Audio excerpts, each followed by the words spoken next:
अब एक सेठ जी थे, उनका नाम था दानचंद। क्या नाम था? अब दानचंद जी की जो धर्म पत्नी थी वह भी बड़ी भजन पूजा पाठ करने वाली, नित्य प्रति मंदिर जाने वाली, भगवान को महादेव को जल चढ़ाती, दूध चढ़ाती, अभिषेक करती। लेकिन पति देव से एक ढेला भी मिल जाए, है ना, बड़ी मुश्किल की बात थी। फिर भी प्रयास किया, बोले कभी तो कुछ कर लो, बोले कभी देखेंगे। बोले ठीक है। बहुत समय बीता, वृद्धपन आ गया।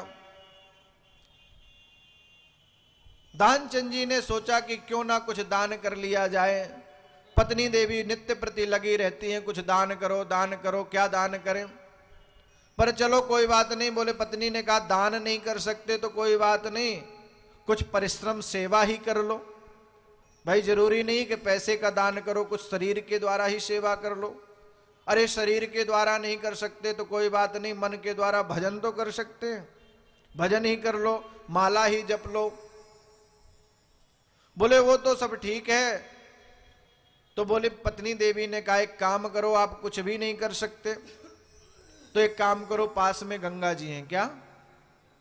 पास में गंगा जी हैं, तो गंगा स्नान कराओ, क्योंकि कहा गया है कि गंगा स्नान करने से सभी पाप धुल जाते हैं। तन पवित्र सेवा किए, तन पवित्र सेवा किए, धन पवित्र कर दान, और मन पवित्र हरि भजन सो होत त्रिविध कल्याण। ये जो तन है ना, ये सेवा से पवित्र होता है। धन जो है वह दान से पवित्र होता है, और मन जो है वह भगवान के भजन से पवित्र होता है। तो इसकी पवित्रता के लिए तीनों चीजें जरूरी हैं। तो सेठ जी को बड़े प्रयास प्रयत्न करने पर पत्नी की बात, बोले चलो ठीक है, आज तुम्हारी बात मान ही लेता हूं, गंगा जी स्नान करने चला जाओ। बोले गंगा जी तो जा रहा हूं पर दान नहीं करूंगा। पत्नी देवी ने कहा कोई बात नहीं, एक आध ढेला तो दान कर ही आना, क्योंकि गंगा स्नान के बाद दान तो करना ही होता है। स्नान दान, स्नान के बाद दान। पति ने कहा चलो ठीक है। एक ढेला डाल लिया जेब में, चल पड़े। पैदल पहुंचे, और जब गंगा किनारे पहुंचे तो क्या देखा कि जहां स्नान घाट है वहां पर पंडों की भी लाइन लगी हुई है।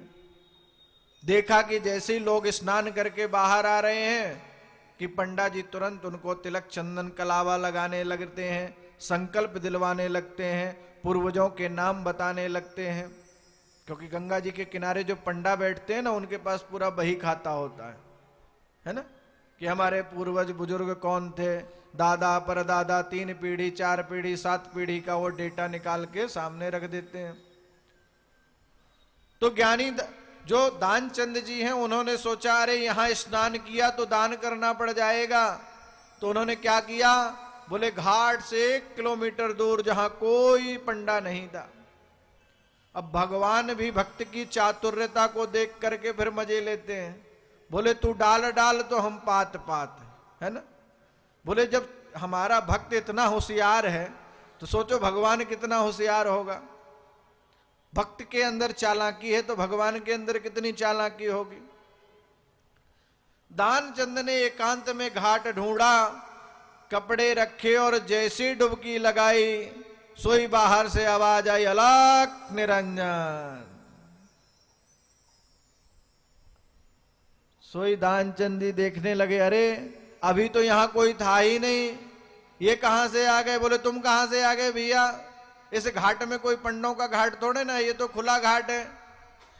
अरे दानचंद जी ये घाट तो खुला है, लेकिन गंगा मैया तो सब जगह हमारी ही है, और गंगा में स्नान किया तो दान पुण्य तो बनता है। दानचंद ने कहा मैं कोई दान वान नहीं करने वाला, मैं यहां सिर्फ स्नान करने के लिए आया हूं। भगवान बोले, जो विप्र वेशधारी पंडाधारी भगवान थे, उन्होंने कहा कोई बात नहीं, कुछ तो दान करके जाओ। बताओ आप यहां पहली बार आए हो, गंगा स्नान किया है, और गंगा स्नान करके दान जरूर करना चाहिए, चाहे एक धेला ही करो। दानचंद सोचने लगे, अच्छा एक धेला, अच्छा अभी नहीं देंगे, उधारी खाते में लिख लो, उधारी खाते में। बोले ठीक है, उधारी खाते में लिख लिया। अब क्या? बोले उधारी खाते में लिख करके दानचंद सोचने लगे कौन कब आएगा कब जाएगा, तब तक मैं चला जाऊंगा, पर मैं दान नहीं दूंगा। बोले ठीक है, भगवान भी, क्योंकि जब डाल डाल पात पात की बात है, तो भगवान भी उसी मुद्रा में। दानचंदी ने बढ़िया स्नान किया, कपड़े उठाए, अपना बोरिया बिस्तर उठा के घर पहुंचने जैसे दरवाजा खोला, घर के अंदर गए। धर्म पत्नी ने उनको जल पिलाया, और पानी का गिलास हाथ में आया ही था कि बाहर दरवाजे से फिर आवाज आ गई, अलख निरंजन। दानचंद जी ने कहा, देखा कि जाओ दरवाजे में पूछो कौन आया है। जैसी धर्म पत्नी वहां पूछी, उन्होंने कहा अभी दानचंद जी गंगा स्नान करने गए थे, तो बही खाते में उन्होंने एक धेला लिखवाया है दान का, वह लेने आया हूं। बोलो राधे। धर्म पत्नी ने जाके दानचंद जी को बताया कि दानचंद जी, आपने जो गंगा जी के किनारे पंडा जी बैठे थे ना, पंडा जी को एक धेला दान लिखवाया था, वो लेने आए। अरे बोले इतनी जल्दी आ गए पंडित जी, मेरे पीछे पीछे ही आ रहे थे क्या? मैं अभी घर पहुंचा नहीं, बैठा नहीं, पानी पिया नहीं कि पंडित जी आ गए। बोले हां। बोल दो है नहीं घर में। पर आप तो हो, बोले। पत्नी देवी बोली। बोले एक काम कहो कि तो बीमार हो गए हैं। पत्नी देवी जाके बोली, बोले ऐसा है सेठ जी तो बीमार हो गए, अभी नहीं मिल सकते, बाद में मिलेंगे।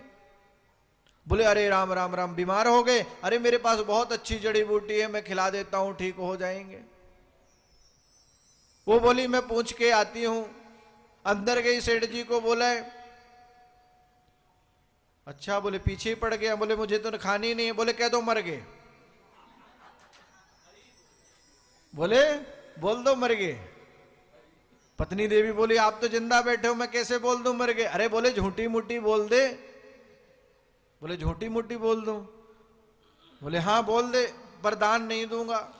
बोले दान नहीं दोगे तो क्या करूं? अब पत्नी देवी है, पति की आज्ञा तो पालन करना पड़ेगा। पति की आज्ञा पालन करने के लिए उन्होंने झूठ बोला जाकर के। बोले ऐसा है वो बीमार थे, मर गए। अरे राम राम राम राम, मर गए? ये तो बहुत बुरा हुआ। कोई बात नहीं, एक काम करो, तुम अर्थी सजाओ, मैं गांव वालों को बुला के लाता हूं। अब भगवान तो मायाधारी, एक ही बार में पूरे गांव को बुलवा दे दिया। बोले भैया दानचंद मर गए, दानचंद मर गए। सोई पूरा गांव इकट्ठा हो गया, सब अर्थी वर्थी सजाने लग गए। भगवान कान में जाके बोले अभी भी समय है, जाग जा, एक धेले की तो बात है, एक धेले की बात है, नहीं तो शमशान ले जाने की तैयारी हो रही है। बोले कोई बात नहीं, एक धेला नहीं दूंगा चाहे शमशान चला जाऊं। बोलो राधे। अब धेला देना नहीं है, शमशान जाने की तैयारी। अर्थी सजाई, अर्थी में लिटाया, ले जाने लगे तो दरवाजे के गेट में सेठ जी ने पैर अड़ा लिए। क्या किया? पैर अड़ा लिए। अब भगवान तो साक्षात पंडा के रूप में साथ में विद्यमान थे, वही तो अंत्येष्टि क्रिया करवाने ले जा रहे थे। भगवान, लोगों ने कहा भैया पैर नहीं निकल गए, अकड़ गए हैं, क्योंकि मुर्दा जब हो जाता है ना शरीर, तो हाथ पैर बिल्कुल स्ट्रेट हो जाते हैं। बोले ऐसा है अकड़ गए हैं तो एक काम करो, आरी लाओ काट देते हैं। क्या? आरी लाओ काट देते हैं। और आरी से जब काटने के लिए पहुंचे तो धीरे से सेठ जी ने पैर सकोड़ लिए। बोले अब ठीक है, हो गए हो गए हो गए, काटने की जरूरत नहीं, निकल गए। अर्थी घर से बाहर निकली, सेठ जी को कहा अभी भी मौका है, देख लो। उन्होंने कहा नहीं, मैं तो नहीं देने वाला, चाहे कुछ भी हो जाए। सेठ जी शमशान घाट पहुंच गए। शमशान घाट पहुंचने में सारी क्रिया प्रक्रिया पूरी हुई, और क्रिया प्रक्रिया पूरी होने के बाद भी सेठ जी टस से मस नहीं हुए। फिर एक बार सभी को पंडा जी ने कहा, ऐसा है देखो मृत शरीर है, इसके कान में एक बार मैं मंत्र और फूंक देता हूं, भगवान इसका भला करे, राम नाम की महिमा अनंत है, तो कहते हैं कान में राम नाम बोल देना चाहिए। पंडा जी कान में जाके बोले, देखो मुझे पता है कि तुम गए नहीं हो, यहीं हो, अभी भी जाग जाओ, और ठीक है भैया मत देना दान, कम से कम जलने से तो बच जा। थोड़ी आंख खोली और देखा कि पंडा जी हैं, सो फिर बंद कर ली। बोले पंडा जी यहीं पर विद्यमान है। फिर उन्होंने कहा कोई बात नहीं भैया, दक्षिणा नहीं लेंगे, मत देना, पर जाग जा। बोले तुम भाग जाओ, मैं जाग जाऊंगा। बोलो राधे।